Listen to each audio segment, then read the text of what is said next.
जब वैज्ञानिक इस काम को कर रहे हैं और साइंस की बदौलत ये काम हो रहा है, तो यहाँ पर ये बताइए पाखंडियों का हवन कुंड करने की क्या जरूरत है? कितने वेद पुराण पढ़कर, कितने पाखंडियों ने मंत्र पढ़ के, ब्राह्मणों ने कितने हवन कुंड करके कौन से प्लेनेट की तस्वीर आज तक कल्पना चावला के समय पे क्यों नहीं बताया था?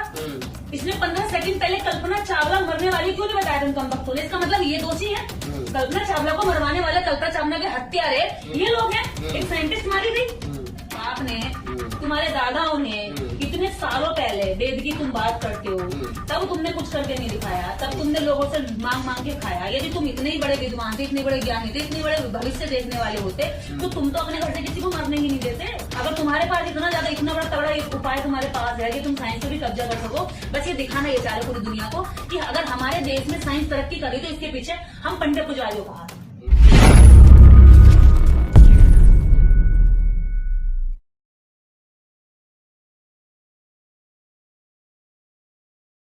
मेरे साथ निर्देश सिंह खड़ी हैं और बहुजन समाज की बड़ी मुखर आवाज है। आज सुबह से तमाम मेन स्ट्रीम मीडिया पर, चैनलों पर, अखबारों में कल के जो छपे अखबार थे जो आज घरों में पहुंचे हैं, उन तमाम अखबारों में, तमाम प्रिंट मीडिया और सोशल मीडिया और मेन स्ट्रीम मीडिया पर एक खबर चंद्रयान को लेकर के चल रही है कि चंद्रयान 3 जो कल शाम को 6 बजे यानी 23 तारीख को शाम को 6:04 पर लैंड करने वाला है, उसको लेकर के दुआएं चल रही है, हवन चल रहे हैं, ब्राह्मणों को बिठाया गया है, देसी घी के हवन कुंडों से सजाया गया है। तो इस बात को लेकर के ये जो अंधविश्वास फैलाया जा रहा है, वैज्ञानिक युग में वैज्ञानिक तरीके से चंद्रयान 3 को चंद्रमा पर उतारने की कोशिश की जा रही है, लेकिन दूसरी तरफ पंडित पुजारी जो है वो उसका कहीं ना कहीं लाभ लेने की या फिर उसका श्रेय लेने की कोशिश कर रहे हैं। मेरे साथ निर्देश सिंह हैं जो अंधविश्वास पर मुखर होकर के बोलते हैं, उससे बातचीत करने की कोशिश करते हैं कि वो इस पूरे मामले को कैसे देखते हैं। निर्देश सिंह, स्वागत है आपका। जो विषय मैंने अभी आपके सामने रखा, एज ए एक्टिविस्ट आप किस प्रकार से देखती है? देखिए, ब्राह्मणों ने पाखंड का तड़का हमेशा साइंस पर लगाया है। वो क्या करते हैं, जब साइंस को वो नकार नहीं सकते, मिटा नहीं सकते या उसका सामना नहीं कर सकते, तो वो उसको अपना पर्व चढ़ा देते हैं। यही उन्होंने बुद्ध पे किया, यही उन्होंने बाबा साहेब पे भी किया। तो इनका क्या है, करना कुछ नहीं है, श्रम नहीं करना है, बने बनाए काम पे कब्जा करना है या फिर उसको अपने रंग में रखना है। तो ये तो साइंस पर, इस साइंस को जो जिसका ये विरोध करते हैं, वो कहते हैं सारा ज्ञान वेदों में भरा पड़ा था, सारा साइंस वेदों में भरा पड़ा था। आज उस साइंस के, उस वेदों के कितने जो है श्लोक पढ़ के चंद्रयान 3 लॉन्च किया गया है। चंद्रयान 3 यदि बनाया तो वेद के कितने श्लोक साइंटिस्टों ने उसमें यूज करे? कौन से श्लोक में चंद्रयान 3 का जिक्र था, बताइए? कौन से श्लोक में चंद्रयान 3 की लैंडिंग का टाइम था? नहीं पता। कौन से में लॉन्चिंग का टाइम था? नहीं पता। लेकिन जब इन्हें लगता है कि साइंस को अब हम काट नहीं सकते, तो कह देंगे हमारे वेदों में भरा पड़ा था, बहुत पुराने, एकदम पलटी मार देंगे। तो ये पलटूबाज लोग हैं, ये धोखेबाज लोग हैं। और सरकार अब देखिए इस पाखंड को पूरी तरीके से समर्थन कर रही है। जब वैज्ञानिक इस काम को कर रहे हैं और साइंस की बदौलत ये काम हो रहा है, तो यहाँ पर ये बताइए पाखंडियों का हवन कुंड करने की क्या जरूरत है? ऐसे ही जब एक मैच T20 का चल रहा था शायद, तो इन्होंने कहा था कि इंडिया जीतेगी और बुरी तरीके से इंडिया हारी। ऐसे कई बार इन्होंने दावे करे, स्ट्रीम मीडिया इनको बिठाती है ये ढोंग पाखंड करने के लिए, और वहां से इनकी चर्चा डिबेट कराती है। साइंटिफिक लोगों को नहीं बिठाती है। साइंटिफिक लोग जो चर्चा करें जिससे कि देश के लोगों की बुद्धि खुले, विवेक खुले या सोचने की क्षमता बढ़े, उनकी क्षमता अंधविश्वास पर दबी रहे, ऐसे लोगों को इसमें मीडिया में भी ये बोलने के लिए बुलाते हैं, डिबेट पर बुलाते हैं। और अब देखने सबसे बड़ी बात यह है, जब इस धरती से, पृथ्वी से जब चंद्रयान 3 का यहाँ से लॉन्च हुआ, वहां से तस्वीरें आ गई, चांद की तस्वीरें भेज दी गई और सारी दुनिया ने देख ली, और भारत को गौरव का पल महसूस हुआ कि भाई क्योंकि भारत ने करके दिखाया। भारत ने करके दिखाया कि मतलब हमने जो चंद्रयान छोड़ा था उसमें बाकी जो चित्र हैं, हाँ, वो खींच के नीचे भेज दिए, वो खींच के नीचे भेजिए, और ये बड़ा गौरव का पल था। सारे भारतीय इससे गौरवान्वित हो रहे हैं। अब मुझे ये बताइए, कितने वेद पुराण पढ़कर, कितने पाखंडियों ने मंत्र पढ़ के, ब्राह्मणों ने कितने हवन कुंड करके कौन से प्लेनेट की तस्वीर आज तक मंगवाई है? ठीक है। रही बात पाखंड की, अभी श्राद्ध आ रहे हैं अगले महीने या शायद पिछले महीने निकल रहे हैं श्राद्ध का कोई शायद आने वाले हैं। तो श्राद्ध के महीने में क्या कहते हैं कि आप हमें एक हलवा खिलाइए, पूरी खिलाइए, खीर खिलाइए, लड्डू खिलाइए और वैनिला आइसक्रीम खिलाइए, मतलब जो भी इनका जी करता है वो तरह का ये खाने के लिए कि आप हमें खिलाएंगे तो आपके पुरखों के यहाँ चला जाएगा, उनके पेट में जाएगा। हाँ, हमारे जो पुरखे स्वर्ग में चले गए हिंदू धर्म के अनुसार उनको वो खाने को मिल जाएगा। हाँ, यानी कि आप हमें यहाँ खिलाएंगे और वो वहाँ पे तृप्त हो जाएंगे। और वो जो चीज हमें खाने के हम जो जिसको छोड़ देते हैं, खाई नहीं जाती, उसको आप कौओं को खिला दो तो क्या वो कौआ खा लेगा, तो समझ लो कि वो भी ऊपर चला जाएगा आपके पिताजी के या आपके पूर्वजों के। तो अब पूछना ये था कि ये जितने भी यहाँ से जब तस्वीरें चांद की आ गई, भाई पृथ्वी से एकदम ऊपर गया, पृथ्वी से बाहर गया, ठीक है। अब ये बताइए पृथ्वी को पार करके गया, भारत के लोग या पृथ्वी के मरे हुए लोग पृथ्वी के तो मतलब उस पर स्काई पर रह रहे होंगे कहीं ना कहीं, तो वहाँ जाते जाते जो है फिर तो नरक की भी फोटो आ जानी चाहिए थी, स्वर्ग की भी आ जानी चाहिए थी। और इन पाखंडियों को जितने लोगों के नाम से आज तक इन्होंने हलवा पूरी खीर चाटी है और घी खाया है और दूध पिया है, उनका उन सबका हिसाब दे देना चाहिए था कि अभी उसके पिता को तृप्त करने के लिए हमने वहाँ पे हवन किया था, 111 ब्राह्मणों ने हमने खाया था, या क्योंकि ये तो आज तक खाते हुए आ रहे हैं, ये तो लुटिया और लंगोट उठा के बस चल देते हैं, कमाने वाला वहाँ बैठा होगा इनके लिए 56 भोग बनाकर ये खा के चले आते हैं। तो इतना खाने वाले जो पेट फुलाकर है, ये बताए ना यहाँ पे क्यों हवन कर रहे हैं, ये तो इस बात का भी हिसाब दे सकते थे, लगे हाथ तो ये भी बताए थे कि भाई इतनी फोटो भेज देना स्वर्ग में और नरक में कितने लोग हैं। मतलब आप कहीं ना कहीं ये कहने की कोशिश करेंगे जो चंद्रयान को ऐसे वैज्ञानिकों ने छोड़ा है और जब उसने चांद की फोटो भेज दी तो कुछ ब्राह्मण ऐसा भी यान बना दे जो स्वर्ग की सीधी तस्वीर यहाँ भेज दे, बता दे किसका बाप किस स्थिति में है। क्यों नहीं बन सकता? विज्ञान ने जब ये काम कर दिया तो वेदों का विज्ञान कुछ नहीं कर सकता? क्या वेदों का विज्ञान अपने ही बनाए हुए स्वर्ग और नरक की तस्वीरें लाने का कोई ऐसा टेक्निकल रास्ता नहीं ढूंढ सकता जो साइंस ने ढूंढ लिया? तो ये क्यों नहीं ढूंढ सकते? ये बस ये है कि साइंस ने जो ढूंढा है उस पर बैठ करके जी हम हवन करेंगे कि सफल हो जाए। हाँ, मतलब कम से कम ये पता चल जाए कि स्वर्ग में हमारे जो हमारे जो पिताजी गए थे उनको 16 हूर मिली है, नहीं मिली है, बहुत सारी चीजें बड़ी बड़ी बड़ी विडम्बना है क्योंकि वो चले गए। अब हम कितने सालों से खिला रहे, चलो भाई एक बार खिला दिया हो गया तृप्त, लेकिन ये तो हर वर्ष आता है, हर वर्ष खिलाओ जी, हर वर्ष खिलाओ। और खाने के लिए जब ये आते हैं तो सबसे बड़ी बात यह है कि जिसका ये हवाला देते हैं स्वर्ग का और नरक का, मरने से पहले आपको नरक का डर दिखाते हैं, लेकिन जैसे ही व्यक्ति मर जाता तो हर मरे हुए व्यक्ति के नाम के आगे क्या लगाते हैं? स्वर्ग। किसी भी मरे हुए व्यक्ति के नाम के आगे आज तक आपने नहीं देखा होगा कि नरकीय लगाओ। क्यों?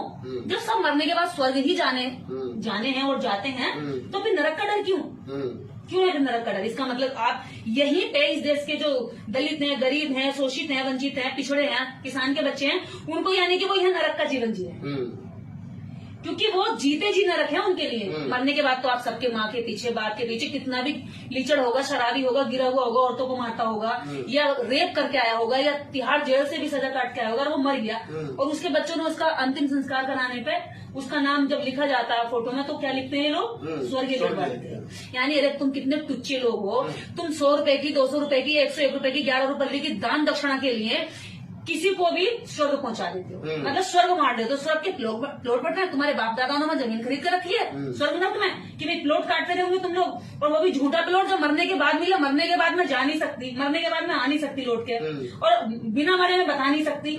इसका मतलब तुमने वो रास्ता ढूंढ लिया कि जहाँ पे आदमी पहुंच ही नहीं सकता और जहाँ से आके बता नहीं सकता, और उसके कल्पना के नाम पर तुम इतने सालों से लूट रहे हो, खा रहे हो, और वो ये सोच रहा है कि भैया अगर इसने मेरे साथ कुछ अत्याचार कर दिया तो मैं इसका बुरा ना करूँ क्योंकि मुझे स्वर्ग पहुंचाएगा।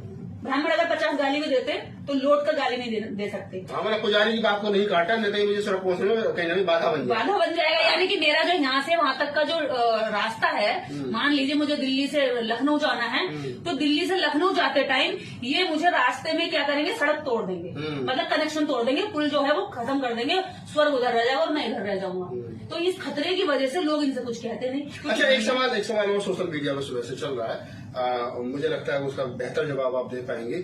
लोग कह रहे हैं कि जब इस देश के वैज्ञानिकों ने, इस देश की सरकारों ने 600 से ज्यादा रुपए खर्च कर, 600 करोड़ से ज्यादा, 615 करोड़ रुपए खर्च करके चंद्रयान बना दिया, चंद्रयान पर लैंडिंग हो रही है और ये भी पता चल गया कि 23 तारीख को 6:04 के आसपास लैंडिंग हो जाएगी। तो क्या कारण है इस देश के अंदर हजारों लोग जो वो सीवर की सफाई में मर जाते हैं, सफाई करते हैं, गटर में उतरते वक्त मर जाते हैं, तो क्या सरकारें कोई ऐसी मशीनें नहीं बना सकती हैं कि जो आम आदमियों की, सफाई कर्मियों की जान जाने से बच जाए? देखिए, एक एक तो ये बात रही इधर पाखंड की, लेकिन अगर हम दूसरी तरफ मानवता में भी आ जाएं और समानता में भी आ जाएं तो हमारा भारत चांद तक जाने की टेक्नोलॉजी ढूंढ सकता है, लेकिन इस देश के गरीब, शोषित, वंचित जो दलित हैं, जिनको अछूत आज भी माना जाता है, उनकी जान बचाने के लिए कोई मशीन नहीं बना और उनको ऊपर उठाने के लिए कोई रास्ता नहीं खोज रहा है। बस क्या करते हैं, उन तक जाएंगे, उनके घर रोटी खाएंगे और ये दिखा देंगे बस इनका कल्याण होगा, इनका उद्धार होगा। इतने भर में ही वो उनको वहां पर मतलब उसी जगह पर रोक के रखना चाहते है ना, ताकि ऊपर ना आ जाए। अगर आपको चांद तक जाने की आप पूरी दुनिया में हम वाहवाही लूट रहे हैं, ये खुशी की बात है कि हम भारत के लोगों के लिए गर्व की बात है कि हम पूरी दुनिया में इस बात का डंका बजा रहे हैं। लेकिन जरा झांक कर तो देखिए पर्दे के पीछे, पर्दे के पीछे ऐसे कौन लोग हैं। अगर 615 करोड़ रुपया चंद्रयान 3 पर खर्च हुआ है तो इसमें जो सीवर में मरने वाला व्यक्ति है, जो आपकी गंदगी आज भी अपने हाथों से उठाने वाला व्यक्ति है, जो आज भी आपके खेतों में खलिहानों में काम करने वाला व्यक्ति है, जो आज भी गाय भैंसों को गोबर उठाकर उनका दूध आपके घर तक पहुंचाने वाला व्यक्ति है, वो व्यक्ति आपने आज तक उसके उठाने का कोई प्लान बनाया हो तो बताइए। जबकि चंद्रयान 3 का जो 615 करोड़ रुपया खर्च हुआ है उस गरीब आदमी के टैक्स का पैसा है। ये पैसा कहीं आपने किसी की जेब से नहीं दिया है, ये पैसा इन पंडित पुजारी पाखंडियों ने अपनी जेब से नहीं दिया। जो ब्राह्मण ये हवन कर रहे हैं स्वाहा स्वाहा, अगर ये हवन करने के हकदार है तो ये क्रिश्चियन भी बुलाने चाहिए। अगर ये हवन करने के हकदार है, सरकार इनको वो दे रही है और पूरी दुनिया में गौरव का पल है, तो केवल ब्राह्मण ही क्यों इसका वो लूटे। ब्राह्मण बता देगा ना, उतरेगा नहीं उतरेगा, क्रैश तो नहीं हो जाएगा, हवा में तो नहीं रह जाएगा, बहुत सारी चीजें हैं। तो कल्पना चावला के समय पे क्यों नहीं बताया था? इसने 15 सेकंड पहले कल्पना चावला मरने वाली क्यों नहीं बताया था उन कम भक्तों ने? इसका मतलब ये दोषी है। कल्पना चावला को मरवाने वाले, कल्पना चावला के हत्यारे ये लोग हैं। एक साइंटिस्ट मारी गई, एक महिला जो 15 सेकंड पहले लगभग लैंडिंग करने वाली थी और 15 सेकंड पहले वो उसमें मारी गई, तो इन्होंने क्यों नहीं बताया कि कल्पना चावला मरने वाली है? क्यों पता चला जब वो मर गई? मतलब आप अभी इस बातचीत से ये बात तो तय हो रही है कि साइंस कितना भी डेवलप कर जाए, चीजें कितनी भी डेवलप कर जाए साइंटिफिक दौर में, लेकिन जो ब्राह्मणवाद है, जो पाखंडवाद है, वो कहीं ना कहीं जो अंधविश्वास है वो उस पर हावी रहता है और बताने की कोशिश फिर भी ये करता है कि अगर हम पूजा पाठ नहीं करते तो चंद्रयान ठीक ठाक नहीं करेगा। वो यही दिखाने की कोशिश कर रहे हैं। अरे तुम्हारे बाप ने, तुम्हारे दादाओं ने इतने सालों पहले वेद की तुम बात करते हो, तब तुमने कुछ करके नहीं दिखाया, तब तुमने लोगों से मांग मांग के खाया। यदि तुम इतने ही बड़े विद्वान थे, इतने बड़े ज्ञानी थे, इतने बड़े भविष्य देखने वाले होते तो तुम तो अपने घर से किसी को मरने ही नहीं देते। तुम तो आज तक किसी दूसरे आदमी को जीने ही नहीं देते। जिन दलितों से तुम इतनी नफरत करते, उनके घर में बच्चा पैदा नहीं होने देते तुम। अगर तुम्हारे पास इतना ज्यादा, इतना बड़ा तगड़ा एक उपाय तुम्हारे पास है कि तुम साइंस पे भी कब्जा कर सको, बस ये दिखाना ये चाह रहे पूरी दुनिया को कि अगर हमारे देश में साइंस तरक्की करी तो इसके पीछे हम पंडित पुजारियों का हाथ। मतलब ये कहीं ना कहीं अगर भारत जो है वो कल, हमारी शुभकामना है कि ठीक ठाक जो चंद्रयान कल लैंड कर जाए, 6:04 का समय है और कुछ साइंटिस्ट ये भी कह रहे हैं कि समय आगे पीछे बढ़ाया जा सकता है स्थिति को देखते हुए, लेकिन ये पूरे भारत के लिए गौरव का पल है, हम भारतीयों के लिए गौरव का पल है कि चंद्रयान 3 जो है वो अभी ठीक ठाक स्थिति में है और उसमें फोटो वहां से भेजें। लेकिन जिस प्रकार से टीवी चैनलों पर हवन कुंड चल रहे हैं तो उसको लेकर के सवाल जो खड़े हुए हैं वो यही है कि अगर आपके हवन में, आपकी पूजा में, आपके पूजा पाठ में इतनी ही शक्ति है कि वो फिर साइंस को आगे बढ़ा रही है, तो कम से कम नरक और सुरक के भी कुछ फोटो मंगा लो ताकि लोग जो है ये उन फोटो को देख करके समझ जाएं कि नरक की ये फोटो है, हमारा बाप नरक में है, हमारा बाप स्वर्ग में है, हमारा चाचा स्वर्ग में है, ताकि पता चल जाए और पता चलने के बाद में हम तमाम लोग जो है फिर नरक और स्वर्ग के भय को, जो अभी तक भय माना जा रहा है, सच मान करके,